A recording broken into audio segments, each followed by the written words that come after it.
Hello, on se retrouve aujourd'hui pour une nouvelle vidéo. J'ai regardé un documentaire sur M6 qui parlait de plein de choses, mais aussi d'animation vers la fin du documentaire.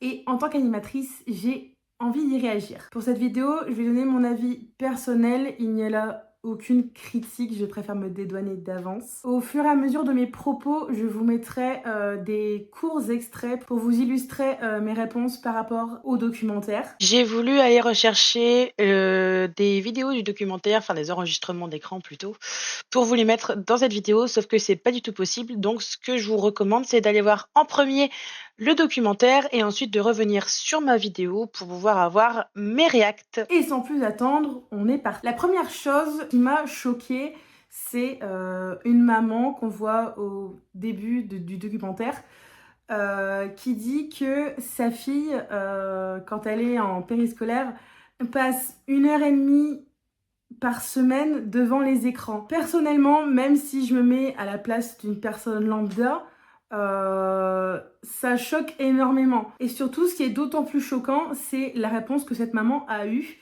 C'est qu'apparemment, ce serait moins dangereux pour les enfants d'être sur les écrans qu'avec les animateurs. Ça me choque énormément aussi. Je vais pas revenir non plus sur chaque petit point parce que sinon la vidéo va durer une éternité. Bien sûr, je vous mettrai le nom de l'émission entière, comme ça vous pouvez retrouver directement le passage où il parle dedans de l'animation. Dans le documentaire, le journaliste s'est glissé dans le recrutement pour du coup être recruté en tant qu'animateur. Effectivement, il y a des animateurs qui sont recrutés sans expérience.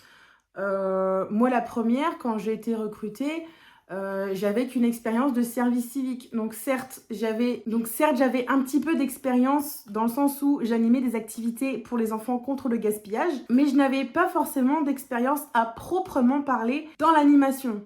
Je sais pas si vous voyez la petite nuance, mais ce que je trouve catégorique, c'est que n'importe quelle personne qui postule pour un travail, n'importe lequel qu'il soit, et qui demande aucune expérience, en fait, le mieux, c'est de se renseigner un minimum sur le métier. Donc là, par exemple, je vais partir sur la même lignée, il est animateur.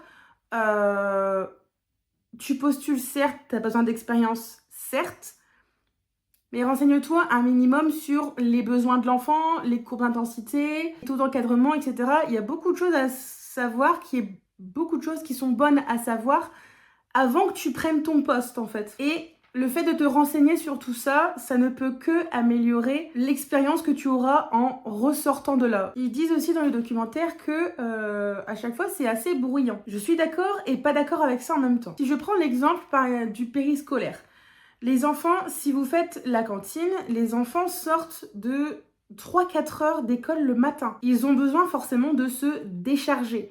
Donc certes, ça peut être un peu bruyant. C'est à nous de réguler le bruit qu'il peut avoir en cantine ou en activité, etc. Et proposer des activités aux enfants par rapport à leur taux d'excitation, entre guillemets, à la sortie des cours. Vous n'allez pas proposer une activité manuelle si vous voyez que les enfants, ils sortent et ils débordent d'énergie, parce que ce ne sera pas la peine, ils ne seront pas dans votre activité, ça ne sert à rien. Des petits jeux, des petites activités où ils vont pouvoir se décharger au maximum de toute l'attention qu'ils ont eue du matin pour pouvoir récupérer leur attention l'après-midi. En fait, la cantine, c'est l'entre-deux, donc c'est là qu'il faut bien gérer. Et pour ce qui est, je reste encore dans le périscolaire, mais de la garderie du matin, bon, garderie du matin, souvent c'est rarement bruyant, parce que du coup, les enfants commencent à continuent d'émerger, etc. Ils déjeunent encore, tout ça. Mais pour la garderie du soir, c'est pareil. Si vous prenez un enfant, je vais remettre encore un exemple, je suis désolée, qui a eu ses 3 heures de cours du matin. Il a été à la cantine. Admettons qu'il n'a pas pu se décharger. Il a réenchaîné avec les 3-4 heures de l'après-midi. Et il a seulement besoin du coup de décharger, mais de décharger encore plus, parce qu'il n'a pas pu le faire au milieu, au temps de cantine. Et même dans tous les cas, s'il a pu se décharger même au milieu, à l'espace de cantine, il a réu 3 heures de cours. Donc, c'est la même chose. Et il y a aussi, dans le documentaire, du coup, des animateurs qui, pour moi, parlent mal à des enfants parce que les parents devaient arriver à 18h et qu'à 18h30, les enfants sont encore là. Je tiens à préciser que le retard, ça arrive à tout le monde. c'est pas la peine d'en faire tout un pataquès. Mais en cas de retard de parents, pour venir chercher son enfant, chaque structure a un protocole, je pense, à peu près similaire. Mais surtout, la chose à ne pas faire, c'est d'incriminer l'enfant, parce que l'enfant n'y peut rien. Bon, et du coup, je vous parle même pas du taux d'encadrement, du coup, qui est de 2 pour 32. Perso, ça me choque énormément. Je vous remets, alors là, c'est des chiffres que du coup j'ai trouvé pour un ACM, donc du coup un accueil collectif de mineurs. Je vous les mets juste là. Alors, au final, j'ai réussi à vous trouver le taux d'encadrement pour les ACM et le taux d'encadrement pour le périscolaire. Parce que là, c'est pas précisé si c'est en périscolaire ou alors en accueil de loisirs. Mais dans tous les cas, 2 pour 32. Surtout, ça m'a l'air d'être des maternelles, donc le taux d'encadrement, il est très peu. Et en plus de ça, il y a une phrase qui est dite et qui m'a choquée aussi. C'est, je cite, « Je vais aller te chercher un scotch pour te scotcher la bouche. » À n'importe quel moment, tu ne dis pas ça à un enfant. Même, je veux bien, je conçois que tu sois énervé, mais c'est des mots qui ne doivent pas sortir de la bouche. Tu ne devrais même pas le penser. Même si tu es sur le coup de l'énervement, etc. Non. Non. Juste non.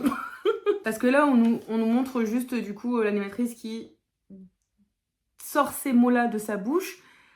Mais vous n'imaginez pas à quel point ça peut avoir un impact sur le cerveau de l'enfant. C'est un truc de dingue. Et ensuite, cette même personne, je crois, si je ne dis pas de bêtises, dit que du coup, dès qu'elle a le dos tourné, les enfants font le bazar. C'est peut-être justement qu'ils ont besoin d'extérioriser et qu'ils ne l'ont pas fait, qu'ils n'ont pas pu le faire. Donc en fait, comme l'animatrice est la figure, j'aime pas ce mot, mais d'autorité, dès qu'elle va détourner le regard, bah, ils vont se dire « c'est bon, on est tranquille » et ils vont pouvoir décharger. Vous comprenez ou pas? Tandis que je me mets à sa place, j'aurais peut-être proposé une activité qui les dépense, qui les fait se défouler, etc. Et après, ça aurait été, je pense, mieux. Après, chaque public, chaque école, chaque enfant est différent. Ça ne marche pas dans tous les cas, je tiens à préciser. Mais pour moi, ça aurait été une approche. Parce que là, on entend faire des chants. Les chants, c'est vraiment très bien. C'est une très bonne chose pour les enfants. S'ils ne se sont pas défoulés, ils ne seront pas apaisés avec une simple chanson. Du coup, voilà, c'était les petites choses que je voulais rebondir suite à cet extrait que j'ai regardé. J'espère que j'ai bien formulé mes mots. Ce n'est en aucun cas un jugement ou quoi que ce soit, c'est vraiment mon avis personnel que je voulais donner. Vous retrouverez en description un moyen de regarder cette émission. Alors je vous rappelle, c'est une émission complète, mais il n'y a qu'une petite partie où il parle de l'animation. Et vous trouverez également en description le lien de tous mes réseaux sociaux si vous voulez me suivre sur les autres plateformes. Moi je vous dis à bientôt, c'était Sophie Rhys. Bisous. Thank you.